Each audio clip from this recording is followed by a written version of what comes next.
সুযোগ হলে গোপনে দান করুন। 7 শ্রেণীর ব্যক্তিকে আল্লাহ তাআলা আরশের নিচে ছায়া দিবেন।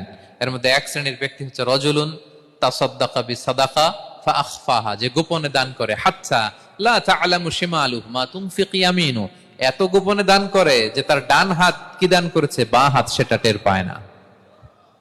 গোপন দান আল্লাহর রাগ কমায়, গোপন দান আপনাকে বিপদ মুক্ত করে, গোপন দান কিয়ামতের দিন আল্লাহর সুশীতল আরশের নিচে আপনার সিটকে কনফার্ম করে।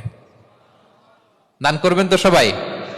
মদিনার সবচেয়ে গরিব সাহাবী বেলাল রাদিয়াল্লাহু তাআলা আনহু গায়ের জামাটা নিয়ে শুধু হিজরত করেছেন, উনাকেও বিশ্বনবী বলেন আনফিক বেলাল, বেলাল দান করো, লা তাখশা মিন যিল আরশি ইখলালা, আল্লাহর ধনভাণ্ডারে কমতি নাই, ঘাটতি নাই, ভয় পাও না, আল্লাহ তোমার বাড়াই দিবে।